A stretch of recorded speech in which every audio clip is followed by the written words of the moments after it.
Good morning. My name is Stéphane Bout. I am a partner from McKinsey. 25 years of experience in technology, leading the marketing and customer experience technology service line of McKinsey across Europe. I am extremely honored to have today the opportunity to facilitate this panel discussion with highly talented and experienced executive, Stéphane Buscemi, Chief Marketing Officer of Salesforce, leading a team of 1,200 marketers, 20 years of experience in technology, in multiple executive roles, in particular at SAP and Oracle. Lubomira Rochet, Group CDO and member of the Executive Committee of L'Oréal, leading an impressive digital transformation at scale across the whole company. Previously general manager of an innovative digital marketing agency. Julie Woods-Moss, currently chair of board of Dunnhumby, previously president and chief marketing officer of Tata Communication, with also a huge experience, recognized as one of the 100 most influential CMOs across the world, but also as one of the 50 more inspirational women in technology. Congratulations. And Marc Mathieu, known for building brands with purpose, also recognized as one of the 100 most influential CMOs across the world, and previously CMO of Samsung and SVP at Unilever. So a very impressive panel today. As you all know, technology is increasingly shaping the way brands market themselves.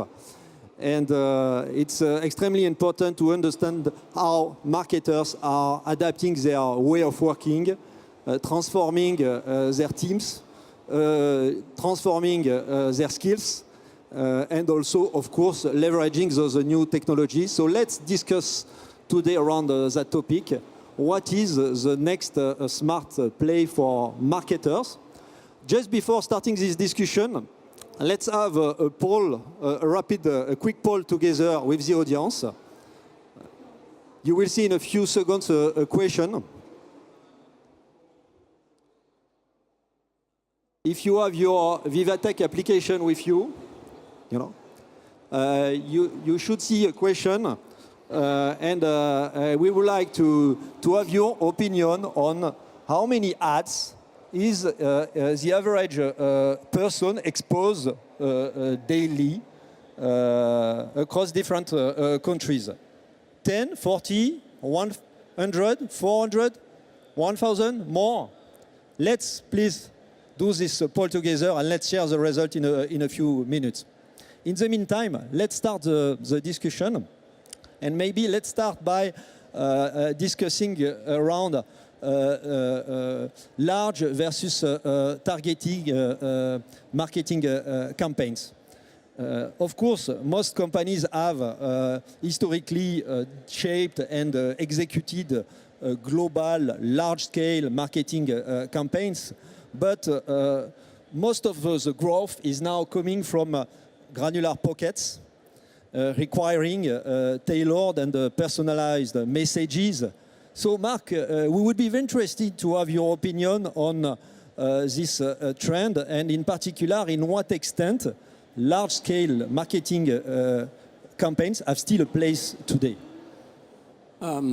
Yes, so the answer is yes, but as always, if you want to say something on the global stage, to me the question is, what do you have to say? And I've often say that technology has changed, and digital media, social media, the fact that before you could, create a myth and tell it, and now you need to, find a truth and share it. And it's much more difficult to share a truth than to create a myth. So, and there are three ways for me to build brands, around a product truth, a brand truth, or a human truth. And more we see how when you go to global campaign, except when you have to launch a product where you focus on your product truth, but that's something we used to call to reach escape velocity, then the brand truth and the human point of view, having a point of view about diversity, inclusion, net neutrality, etc., is critical. So that's the first. What do you have to say? And then when it comes to how you say it, indeed, there is always the simple framework for me is always one to many, one to one, but also one to few. And I think one to many, we know that's the big media, TV. One to one, it's all the CRM and very targeted performance marketing-based media. But one of the big areas which I think I certainly have spent a lot of time at Samsung, but is a huge opportunity, and for me, the next big thing is communities, tribes, is how do you actually find relevant, groups of people, like-minded, and start to build not just a communication, but a real conversation where you make them participate. We did a lot with YouTube or Instagram creators. We did it with gamers. I really believe that this year the Super Bowl was not won by any big brand, but by Fortnite together with Marshmallow that had for 10 minutes, 10 million people join a concert. And I think that was a tribe of people who thought of themselves as gamers and as music passionate. And that's how they connected and they engaged on that. So I think this idea of communities and tribes is going to be more and more important in how people define themselves. And that's where you can really have a conversation, engage people, make them do the marketing for you because you serve them instead of selling them. I think just building on what you're saying there, if we all look at our websites and our communications now and then we flash forward 5 years, I think the strongest brands out there, it'll all be co-creation. So we look at our websites today as an example and think how much of that content is being created by your own marketing team. I think we all need to challenge ourselves to make that shift and have that be created by your customers, by your audiences, and your co-creation. We're in the very early stages of that at Salesforce, but we call them trailblazers. There's people who are innovating within their companies with our technologies, and we're bringing them much closer, like you said, establishing this community of trailblazers, and they're deeply informing everything that we do now. All of our programs, our content, we are actually, some of our events, they're now starting to self-organize, self-run these events. And it's so much more powerful, and it's in a much more authentic voice. I really believe that's the path forward for all of us. Okay, thank you. To build on that, multiple disruptive technologies have emerged in the last past years, impacting in particular marketing activities. Let's take, for example, smart voice assistant. This market is booming. We have currently more than 3 billion of smart voice assistant in use across the world. And this figure is expected to triple in the coming years.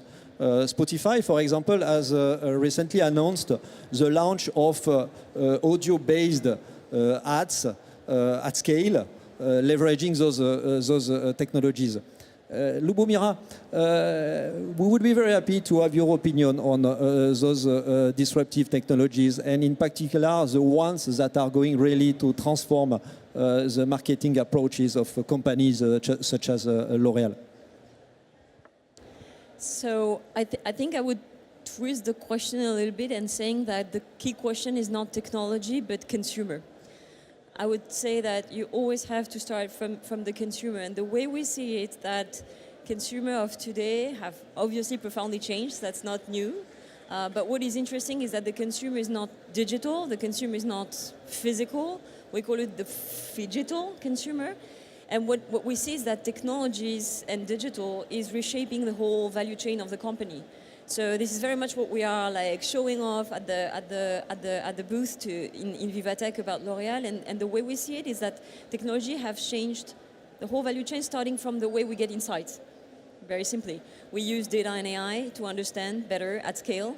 We are demoing a thing that we scrap like hundreds hundreds of thousands of images from Instagram to understand what are the rising colors, what are the rising textures, what are the rising lipstick colors, etc. So this is very important. The second thing, it really changes the way people would discover, experience, recommend and buy our products. So we have invested heavily in services because we believe that the future of many of our industry is not only about products but about services. And so we bought a company called Modiface. Modiface is the first tech company that we ever bought at L'Oréal. It's a bunch of 80 engineers based in Toronto, specialized in augmented reality and artificial intelligence and incorporating more and more of voice. The reason why we did that was really because we think that the consumer experience is changing and that people, especially in beauty, we want to cut some of the barriers to entry. When you want to buy a lipstick, the first thing is, what does it look on me? So allowing people to try through augmented reality is really something that we see a higher conversion rate. So services, augmented reality, voice, and AI is key. And the last thing is obviously these have massive impacts in terms of personalization, because the more you can get to the heart of what people's concerns are for their skin, for their hair, the more personalized you go. So personalized recommendation, product recommendation algorithms, custom-made products is something that we go forward. And then what it means is that you have to have very comprehensive data capabilities. And then what it means also, and I'll finish there, it has massive impacts also on our manufacturing and on our supply chain.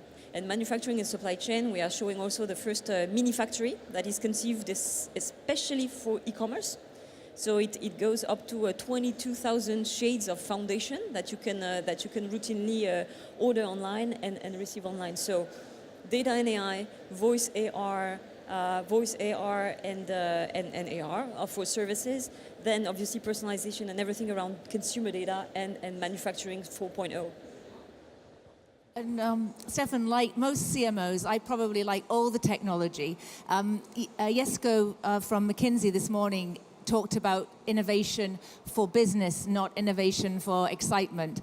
And one of the technologies I'm really getting excited about now is augmented reality. It's truly maturing. If any of you saw the Billboard Music Awards and saw Madonna's performance where she had augmented Madonna's 4 on stage. This was a technology called volumetric capture, and it uses multiple cameras, deep sensors, and pixel landscaping algorithms to truly put a virtual model in real life. And you don't need a headset. This is real life. So I'm involved in retail. I'm on the board of Grosvenor, and we have big retail assets. And we hear a lot about the death of the high street. I think of it in a different way. I think it's the emergence of a new physical space empowered by technology. And I'll share just one quick story. Liverpool One is one of our assets. You probably know Liverpool for the Beatles, for the football, but we also have an amazing inner city high-end retail. It's doing really well, growing at 7%, unlike the market. And we just turned the whole of this 250,000 square meter site into a dinosaur park. So that's clearly a wow factor. But what about the business value? You could, hatch your dinosaurs, you could feed your dinosaurs, boost your dinosaurs, battle your dinosaurs. But I'd like to share the business numbers with you. So the retailers who had boosting stations on their windows, like-for-like sales was 6% higher. 30 restaurants who participated, like-for-like sales 9% higher. And, obviously Net Promoter Score, points higher. And I think it's really our as CMOs and the custodians of growth, it's taking the technology and really aligning it to the business and showing the business those hard business numbers in terms of what it's doing to your sales. So I think I apply that method when I think of technology. You are effectively highlighting here a very important point. In the last past years, the technology has been used mainly as a cost efficiency lever. To automate processes in particular. It is now becoming a growth lever.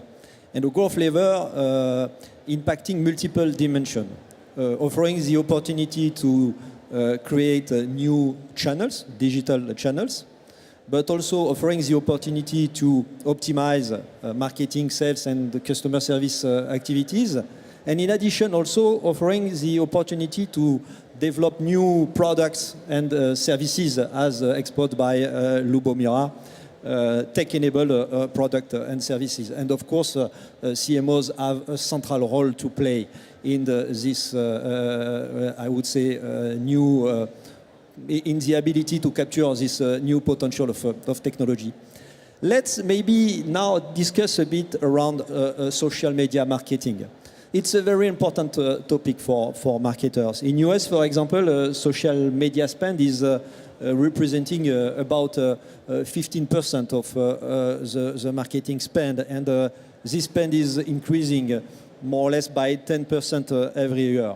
However, the social media landscape is disturbed, has been disturbed by multiple data privacy breaches, in particular in the past month. Julie, we would be very interested by your opinion on that topic. Given those recent changes in the social media landscape, what is your opinion on the new engagement methods? Should companies more focus now on brand recognition or traditional advertising, or both? Well, also sharing a little data, I saw that 70% of people will exchange more data, even biometric data, if they feel they're getting something back from the social platforms. And I think the Instagram ad revenue sales are up 90% on 2018. So clearly, both the brands and the consumers see social as being the place to be. I think we've probably been very focused on performance marketing on social. But if you think about the rise in things like the Amazon platform as a search platform, or the rise in voice as a search, do you say to your voice assistant at home, find me the nearest Tesco, or do you say, find me the nearest supermarket? And so if you don't have that brand mind share and love share, then you really will get disintermediated by the Amazons and the voice assistants. So I think there will certainly be more of a weighting towards brand, because already, you know, the performance side is pretty strong. If you think about Amazon, and they really have, when we talk about social, we tend to talk about Facebook and Google, but Amazon have really come in. And I'd like to just put a little twist on the question. Amazon are very successful in commerce because it's convenient and it's great value. But actually their e-commerce is break even at best, and they fund it through some other profit pools. One recent one is the media business, which is now 4% of their turnover. And what we're seeing, and this is talking about Dunnhumby, is retailers are saying, we can be media companies too. And they've got all the transaction data, they've got the access, they've got the technology. And we believe that a retailer can get 1% more revenue turnover by building their own social platforms, where they in any case get more control and also build better relationship with their suppliers and their brands. So I think that's going to be a very interesting new shift in the landscape. I think just to build on what you said, because I think it's absolutely fascinating, what we see is really the collapse of the boundaries between what used to be brand building platforms and transactional platforms. What you say is super right. On Amazon, we see it in also in our investments. What we see is Amazon was like the go-to platform when you had to buy something, but today it's one of the big search destinations. So you are not only buying and you are not only selling on Amazon, but you are also building your brand to a certain extent. We have seen thousands of beauty brands starting off Amazon platform. On the other side, Instagram, pure brand building platform, is now starting to be a selling platform. They recently launched the native e-commerce functionality in Instagram, which means that the boundaries between awareness building in a way and performance or transactional are completely collapsing. Think of TikTok, Douyin in China, so the TikTok platform, launching again more influencer, launching e-commerce activation. So I think that's super interesting. And back to your question, should we do like more awareness or more performance? I think, to be honest, the answer is both. And the way we see it at L'Oréal, it's all about sequencing. So the thing is, it's not one or the other. The thing is, in a world where you have 2 to 6 seconds to make your pitch, if you don't do that, essentially the mobile feed-based platform, you lose the consumer. So you have to be good at creative of 2 to 6. And it's a completely different game. It's a completely different narrative arc and everything. But then, when you hook the consumer, and when the consumer has something to look up for your brand, then it's okay. You can have him come to your website and spend hours. If the content is good, you can then have retargeting that particular consumer on Facebook with a different experience, a carousel maybe, very performance driven. So my whole point is it's all about the journey of the consumer, and it's really about sequencing. So our whole precision advertising program that we launched 5 years ago in L'Oréal, that is one of the cornerstones of this transformation, was all about personalization, sequencing, and mass personalization at scale. So that was really the cornerstone of the strategy. Well, one thing that both of you said, but Julie, you talked about the role of AI in the overall journey, and I think that we are seeing, and we've not really realized it, but we are seeing a new moment of truth, starting to appear, which is the moment of truth where the voice asks you, okay, I'd like to set up your music, choices. Which you prefer, Spotify or whatever. And then once you've set it on Spotify, you never talk about Spotify again. You talk about Nina Simone, and it's going to be very hard for you to change that brand as a marketer. So marketing that almost -1 moment of truth, which is when you're absolutely not prepared, an artificial voice asks you for a brand choice, and you have to say one. I was just going to add to what they were saying, related just to social as a whole. I think really realizing that it's an amplifier of your brand, but you have to be able to deliver on your brand promise and do it in a trusted way. And I think social went out of the gate with people very much focused on the performance and really number of followers and all of that. And I think if people pull back and think of it really about building trusted engagement, how do I use social as a means to drive trusted engagement versus pushing my brand, then you allow your community to self-organize on social. You create those micro-influencers on social. They do the brand building for you. That is by far the most effective way. And you're tracking trusted engagement versus followers. Social's a very powerful tool and will continue to be if people think about it in terms of trusted engagement first. And they really lean on the communities. Gone are the days of, you still hear people talking about influencers, but I don't think any of us can be in a place where we're doing paid influencers anymore. It's just consumers and customers are too smart. They see right through that. It has to be those actual true customers. Absolutely. Let's maybe display the result of our quick poll. If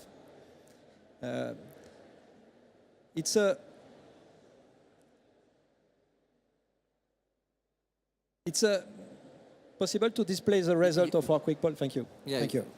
So we can see that half of the group has estimated that we are exposed to 1,000 to 4,000 ads per day. In fact, the situation is different across countries. In US, for example, we are exposed in average to 4,000 ads every day. In France, it is more around 1,200. It's a lot. And of course, it is extremely important to be particularly relevant in those ads, in those messages transmitted to consumer in particular. And here, of course, the technology has improved a lot in the last past years. In particular, we have observed the emergence of a new generation of platforms, customer data platforms, allowing to combine customer and prospect data, to have an extended 360 view of customer, combining internal data but also external data coming from second and third party. However, all companies have not yet captured the full potential of those technologies. Marc, could you share with us your opinion on that topic? Well, I have a very strong opinion on that, not only because I think 4,000 is crazy, but I also think that 4,000 is an underestimation. If you had asked the question, not ads, but branded messages, the answer would be 10,000. And if you think about, 10,000 branded messages per day, then it really creates a paradigm of how far are we going to go in the so-called attention economy, in trying to compete, with one another, and inundating people, our customers, but also our children, with 10,000 branded messages per day. And as long as one of theirs is yours, then it's okay, you're doing a good job. You're not doing a good job. We're really destroying the life of people, and the advertising industry is funding that, and the technology industry is powering that. And I think we have to take an ethical responsibility, because that's not acceptable for the legacy that we want to leave as marketers. Yeah. So you have a strong opinion. I have a very strong point of view on this one. Opinion. And regarding the challenges faced by companies in order maybe to be more relevant and therefore avoid this mass, I would say, sending of messages to consumers. What is your opinion on the main challenges faced? Well, this is why I really believe strongly that this shift from selling to serving, especially to the users that you already have, serving your already acquired users and making sure that you bring them added value on an ongoing basis. Therefore, it's not an interruption, it's not an ad anymore. You really add something to their lives. And I think that that's where all that focus on smaller customer communities and giving them a 365 service. I'm a huge believer in the fact that the shift towards subscription is actually a great thing, because it forces a direct-to-consumer mindset.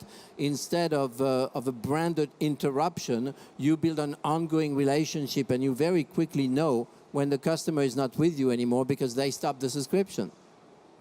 I think if I may, on that note, two things I would like to add. The first is that the modern technologies allow us to be smarter than what we see. And to be honest, I agree with you. This is just not cool. I mean, this is just making no sense. The words we are hearing is like distrust, fatigue, and obviously it comes also from years of excesses in the ad tech economy. But today we are working with tools and with suites, ad tech suites, that also allow us to take back the control and, for example, making sure that we frequency cap. I mean, those things are possible today, and they are used in L'Oréal at scale to make sure that, first, you don't inundate people's life, and second, that, by the way, you save some media efficiency, because if the guy has not clicked like after the 5th or the 6th time, maybe he's not interested or she's not interested. So that's the first point. And second, to your point, I think that it's the whole first-party data strategy of the brands that has to be rethought. And for me, especially in the light of what is happening with the big announcement, like, the ITP2, the browser strategy, Chrome having made big announcements too towards more privacy, etc. I think it also urges us as advertisers, it's a call, it's a collective call, to make sure that our first-party data strategy is based on a value exchange. And a value exchange means that I'm happy as a consumer to give some data to you guys, but what do I get in return? And this is why we're investing also so heavily in L'Oréal into the services strategy, because when you give services, when you help people, know about their skin concerns, when you help people try new things, when you help people navigate the complicated world of beauty, you create value for them. You create value, and then there's a much more mutual ground into data sharing. So I think first-party data strategy towards more value exchange is critical in the future. Just one quick addition. the companies that I'm seeing make best use of data are very use case based. So they collect the data they need to solve a particular challenge or to delight. I mean, a great example of that is a relatively simple data challenge. When you've got the end of a basket, saying to the customer, did you forget? And it's quite a linear data challenge to look at their historical baskets and look at their buying behavior and just gently prompt them. And we found that customers love this prompt. They don't find it intrusive, and then they will pick up the brands that you remind them of because there's a real value exchange. You know, they're busy people, and you've reminded them based on your data of something that they'd overlooked. So I think with data, keep it simple, keep it use case based, and really track what the impact is on the customer. It's interesting, all of this discussion will ultimately lead us as marketers to kind of reimagine our metrics, our performance metrics. For those in the audience who are in B2B marketing, I mean, B2B marketing for so many years, the holy grail has been leads. And I think we're going to really need to widen our lens here in terms of what are the indicators. Marketers will need to become more invested in customer adoption and customer usage, customer satisfaction than ever before, all of those metrics, in order to really do what they're articulating here, which is the right thing, to create trusted engagement with people. It's going to force us all to change our metric set for in a good way. Moving from mass marketing to precision marketing powered by technology is therefore a major trend. But of course, this required a radical evolution of skills within marketing teams. And of course, this is a challenge in many organizations. In a recent survey, we have noticed that more than 70% of companies are considering to increase the size of their marketing teams and radically upskill the teams. Stephanie, what is your opinion on that topic? How to ensure that you have the right talent in place in this new environment in terms of recruiting, training, but also retention? Yeah, when I think about hiring marketing talent today and reflect upon what it was 5 or even 10 years ago, I feel like in the past it was more of a hype cycle around different marketing channels. So you wanted people that on email and social and advertising, what were the different channels? And now, at least in our business, I look very much for two things. One, I want to reflect our customer base in the marketing organization. So our customer base is a very diverse group. And do we have diversity built within our marketing team? And that may seem sort of obvious, but if you go and look in your organization, is your marketing organization truly representative of your customer base? I don't really believe you can do a good job, an effective job, engaging, serving those customers when you don't really understand their challenges. So we've been very focused on something called inclusive marketing. We've put together sort of 6 principles around that to within our organization and in the way we show up to be more inclusive in the way that we practice in terms of tonality, relevance, breaking down stereotypes, all of that. So one is on inclusiveness. The second, I would say, is focusing much more on hiring and training people to be master customer experiences versus one facet. I feel like for so much of time, marketers have sort of stayed within the 4 walls of marketing. They've mastered some discipline or a craft within marketing.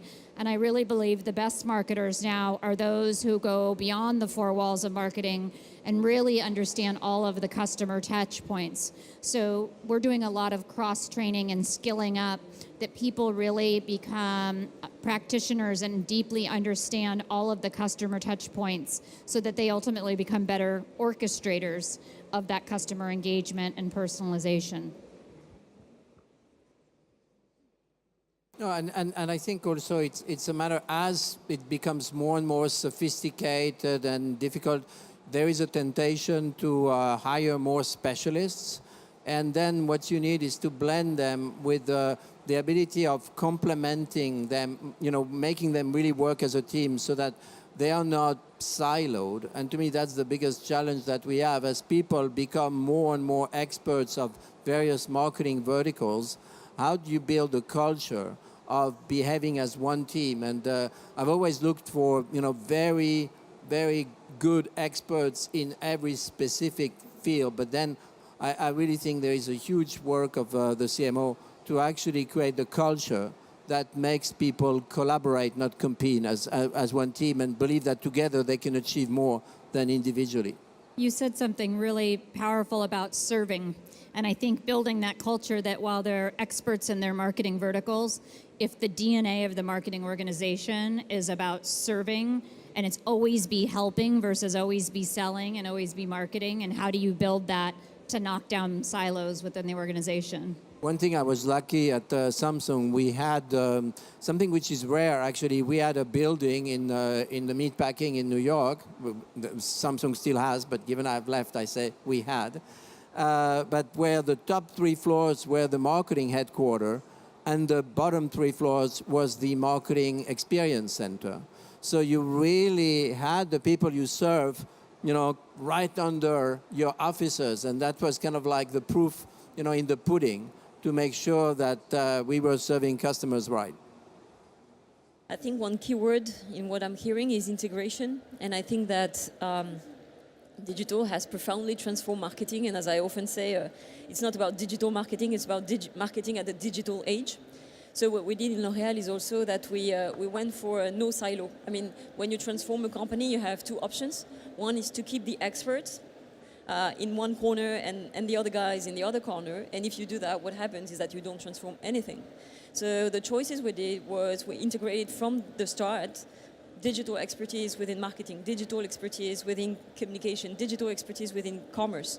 And by doing that, we achieved 2 things. The first thing is we digitalized the organization, because when you work on a team with digital specialists, basically you know the drill, you learn the drill. As a traditional marketer, I hate that expression. But what you do also is that as a digital, you get upskilled on the business, on the beauty business, on the industry. And then at the end of the day, what you have 5 years later is people who are beauty specialists at the digital age. And what's interesting, and for me, that's the #1 KPI of a successful transformation, is that you have cross-career path.